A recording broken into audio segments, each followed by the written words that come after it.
नमस्कार। मेरा नाम भाऊ तोरसेकर। आप देख रहे प्रतिवाद। दोस्तों, प्रतिपक्ष मेरा मराठी यूट्यूब चैनल है।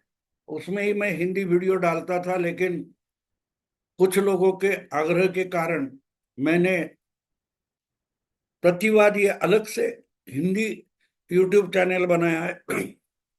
जो भाऊ तोरसेकर को सिर्फ हिंदी में सुनना चाहते, उनके लिए मैंने प्रतिवाद बनाया है। और जो भाऊ को यानी मुझे हिंदी में सुनना चाहते हैं, उनको प्रतिवाद को सब्सक्राइब करना पड़ेगा। दोस्तों, आज का सब्जेक्ट है यानी विषय जो है वो बंगाल के बारे में है। और बंगाल का चुनाव अभी कम से कम एक साल दूर है।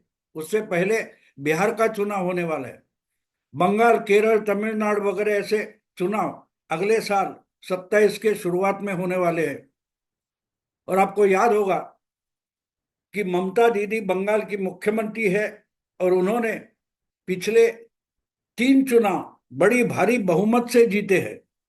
मुझे याद है जब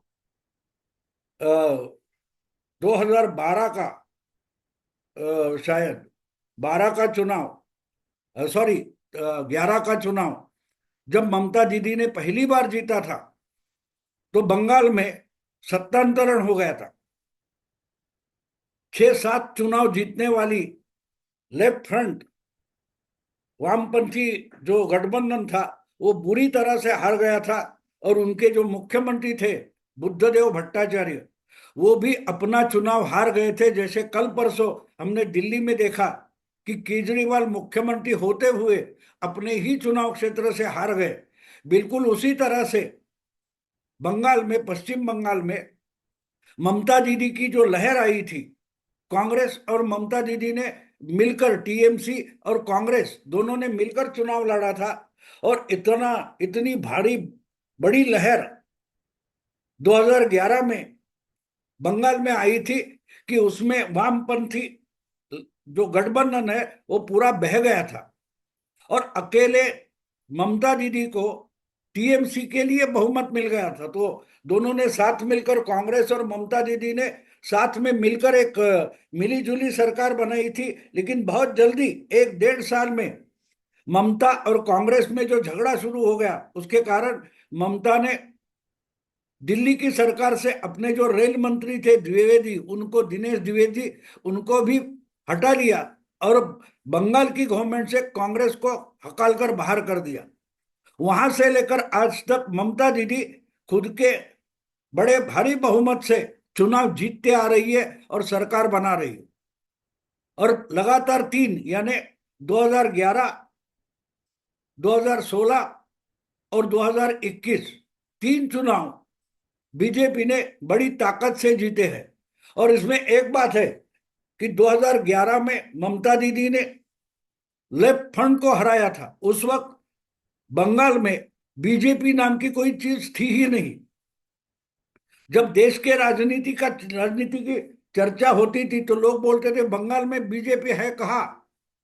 लेकिन 2014 आते आते और मोदी युग शुरू होते होते बंगाल में थोड़ी बहुत ताकत बीजेपी ने जमा ली थी। और 2021 यानी अगले 10 साल में बीजेपी बंगाल की 2 नंबर की पार्टी बन गई। और 2021 आते आते बीजेपी ने अपनी ताकत इतनी बढ़ा ली थी कि 42 में 18 लोकसभा की सीटें बीजेपी जीत गई थी। और 2 साल बाद यानी 2021 में जो विधानसभा चुनाव आने वाला था, तब तो बीजेपी सरकार बनाएगी ऐसा माहौल खड़ा हुआ था, लेकिन हुआ नहीं। तीसरी बार बड़ी ताकत से ममता दीदी जीती थी। उनके पार्टी के बहुत सारे नेता ममता दीदी की साथ छोड़कर बीजेपी में चले गए थे। मुकुल रॉय थे, शुभेंदु अधिकारी वगैरह वगैरह। लेकिन एक बात हो गई, ममता दीदी और बीजेपी, इनकी लड़ाई में बीच में कांग्रेस और वामपंथी गठबंधन लेफ्ट फ्रंट, इनका पूरा सफाया हो गया। पिछले 3 लोकसभा विधानसभा चुनाव हम बारीकी से देखें तो आहिस्ते आहिस्ते करके तृणमूल कांग्रेस और ममता दीदी ये इतनी बड़ी लार्जर देन लाइफ बन गई कि लेफ्ट फ्रंट मानो खत्म हो गई। आज जिस बंगाल से 42 में 40-40 सीटें लेफ्ट फ्रंट की आती थी, वहां ना कांग्रेस का कोई एमपी बचा है, ना लेफ्ट फ्रंट का कोई एमपी बचा है। विधानसभा में भी एक दो भी एमएलए इनके बचे नहीं है। और बीजेपी वहां की 2 नंबर की पार्टी बन गई है। तो पिछले बार 5 साल पहले ऐसा माहौल बनाया गया था कि मानो बीजेपी जीत जाएगी, अपना सरकार बनाएगी। जिस ढंग से वामपंथियों का जो कब्जा था त्रिपुरा पर, पूरा ईस्ट में, भारत से बहुत दूर मानो ऐसा एक राज्य है त्रिपुरा, जो असल में बांग्लादेश के पेट में घुसा हुआ भारत का हिस्सा है, ईस्ट में, पूरब में। वहां भी वामपंथियों को पूरा हटाकर बीजेपी ने कब्जा कर लिया। उसको अभी 8 साल हो गए। तो ये माना जाता था अगर त्रिपुरा बीजेपी जीत सकती है तो बंगाल, पश्चिम बंगाल क्यों नहीं। और इसी ढंग से जो माहौल बना था, पूरी ताकत अमित शाह ने, जब अमित शाह वहां बीजेपी के अध्यक्ष वगैरह हुआ करते थे, बाद में गृह मंत्री बने, लेकिन उन्होंने बंगाल का पीछा नहीं छोड़ा था और आज भी नहीं छोड़ा है। तो बंगाल में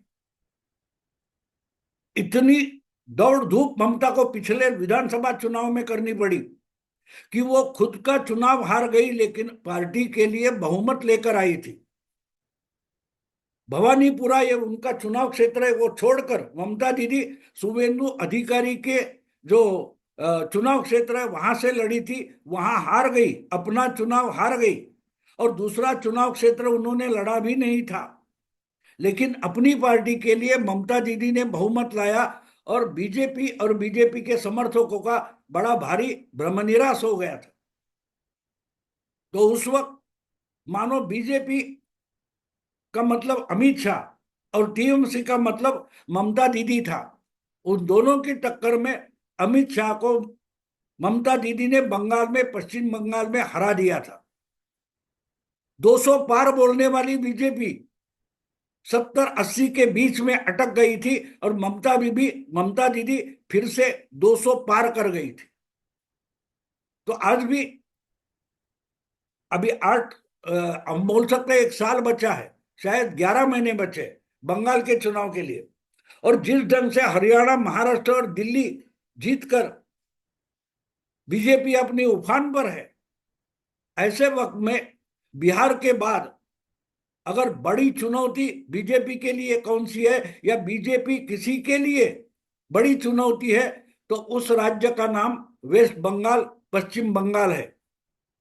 तो इसलिए दिल्ली में जो कुछ हुआ, केजरीवाल बुरी तरह से हार गए, उसके बाद जो जो प्रतिक्रिया आ रही है उसमें अगर शांत बैठी है तो ममता दीदी बैठी है। अखिलेश यादव से लेकर कांग्रेस के राहुल गांधी से लेकर आम आदमी पार्टी के लोगों से लेकर बिहार तक तेजस्वी यादव, लालू यादव वगैरह बात कर रहे हैं, लेकिन ममता दीदी चुप है। क्योंकि जिस ढंग से महाराष्ट्र, हरियाणा और दिल्ली में बीजेपी ने जीत हासिल की है, उसकी जो रणनीति है, उसकी जो कार्यशैली है, वो अगर किसी एक नेता ने देश के पहचानी है तो उसका नाम ममता दीदी बनर्जी है। उन्होंने जान लिया है कि सिर्फ मोदी की पॉपुलैरिटी पर, मोदी की लोकप्रियता पर ना हरियाणा जीता गया है, ना महाराष्ट्र जीता गया है, ना कि दिल्ली जीती गई है। हाँ, प्रचार में तो मोदी आगे थे, रणनीति में अमित शाह मिले जुले थे, लेकिन इन 3 राज्यों में बड़ी जोर शोर से अगर बीजेपी जीत गई है तो वो जीत सिर्फ मोदी और अमित शाह की नहीं है, उससे भी एक बड़ा खिलाड़ी मैदान में उतरा है और उससे टकराना मुश्किल है। अगर उसको, उसकी ताकत, उसकी स्ट्रेटेजी अगर समझ नहीं ली जाए तो उसके साथ टकराना मतलब चूर चूर हो जाना है। तो ये नया खिलाड़ी जो बीजेपी की तरफ से मैदान में उतरा है, जिसका कोई एक चेहरा नहीं है, जिसकी कोई एक ठीक पहचान नहीं है, उससे ममता दीदी डर गई है। उसको पता है ममता को कि कौन लड़ रहा है। उसका नाम आरएसएस है, राष्ट्रीय स्वयंसेवक संघ। अगर हरियाणा, महाराष्ट्र और उसके बाद दिल्ली जिस ढंग से बीजेपी ने जीत ली है, जिसमें सारे सेफोलॉजी, सारे ओपिनियन पोल फेल हो गए, उसका कारण मोदी या शाह नहीं है। मोदी या शाह या बीजेपी, ये इस लड़ाई के चेहरे थे, लेकिन असलियत में जमीन की लड़ाई आरएसएस ने लड़ी थी। और आरएसएस जिस ढंग से काम करती है उसका पता तो मीडिया को भी नहीं पड़ लगता। जो अंदर की बात करके बताने वाले पत्रकार है, वो भी भाप नहीं पाए कि किस ढंग से इन तीन राज्यों के चुनाव में आरएसएस काम कर रही थी। तो अगर तीन राज्यों की जीत बीजेपी की है, वो दिखाई देने वाली है, लेकिन असलियत में वो आरएसएस की जीत है। और आरएसएस से लड़ना इतना आसान नहीं है, ये ममता दीदी जानती है। और इसीलिए तो आपको एक बात बता दूं, कल परसों की बात है, बंगाल में आरएसएस का एक बड़ा सम्मेलन, एक मेला हो गया, सम्मेलन हो गया, जहां आरएसएस के सरसंघ चालक मोहन जी भागवत पहुंचे थे। तो उनको बंगाल में ऐसा बड़ा सम्मेलन करने के लिए परमिशन भी ममता दीदी की गवर्नमेंट नहीं दे रही थी। आखिर में आरएसएस को कोर्ट में जाना पड़ा। कोर्ट ने आरएसएस को परमिशन दे दी, हाँ आप कर सकते हैं। और ममता दीदी की कोर्ट में हार हो गई, और आरएसएस का बड़ा सम्मेलन कोलकाता या बंगाल में हो गया, जिसकी खबरें बनी। लेकिन उसके लिए ममता इतनी क्यों डरी है, इस पर चर्चा या बहस नहीं हुई। अचानक से एक साल बाद जहां विधानसभा का चुनाव होने वाला है, वहां आरएसएस का इतना बड़ा सम्मेलन आयोजित करना, ये अपने आप में ममता दीदी के लिए पॉलिटिकल चुनौती है, चैलेंज है। और ये अकेली ममता समझ पाई, इसलिए उन्होंने मुख्यमंत्री होते हुए और राज्य में अपनी गवर्नमेंट होते हुए आरएसएस को इस सम्मेलन के लिए परमिशन नकारी थी। लेकिन कोर्ट से परमिशन मिल गई। ये मानो आने वाली 2021 के 2026 के विधानसभा चुनाव के लिए ममता दीदी की पहली हार हो सकती है, और ये ममता दीदी जानती है। आरएसएस अपना संगठन बढ़ाने के लिए या कुछ एक बड़ा सम्मेलन आयोजन करने के लिए बंगाल में नहीं आई है। एक साल बाद होने वाले जो विधानसभा के चुनाव है, उसमें बीजेपी को सामर्थ्यशाली और ताकतवान बाहुबली बनाने के लिए आरएसएस बंगाल पहुंची है, ये सिर्फ ममता ने जाना है। और इसीलिए मोहन भागवत के इस मेले के लिए, इस सम्मेलन के लिए सरकार की तरफ से ममता दीदी ने नकार दिया था, लेकिन कोर्ट से परमिशन मिल गई और बहुत बढ़िया आरएसएस का सम्मेलन या शक्ति प्रदर्शन बंगाल में हो गया। ये शुरुआत है, और ममता अच्छी तरह से जानती है कि ये शुरुआत उनकी सरकार बंगाल से निकाल बाहर करने की शुरुआत है।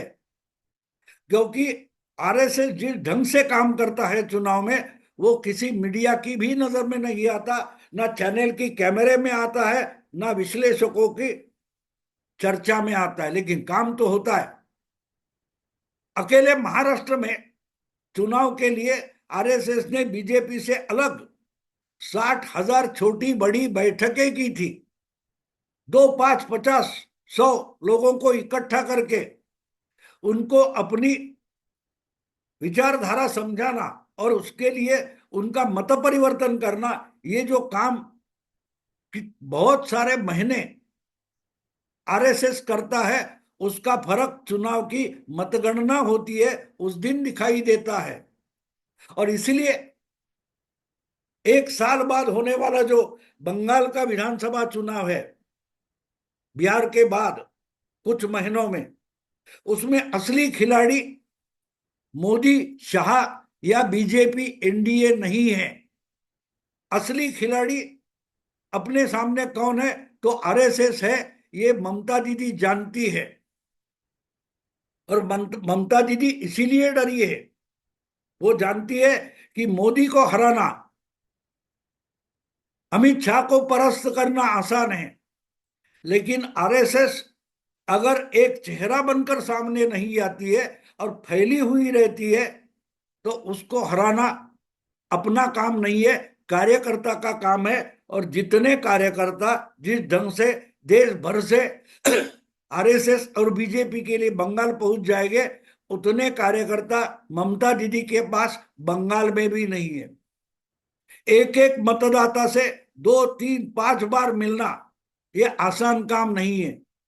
और इसीलिए ममता दीदी डरी है, क्योंकि 1 साल बाद बंगाल का जो विधानसभा चुनाव आने वाला है, उसके लिए आज से एक नए खिलाड़ी ने काम शुरू किया है जिसका नाम आरएसएस है, आरएसएस का स्वयंसेवक है। और ममता दीदी उसे डरी है क्योंकि वो जानती है अमित शाह को पॉलिटिकली हराना आसान है, लेकिन आरएसएस को सोशली कल्चरली हराना बड़ा मुश्किल है।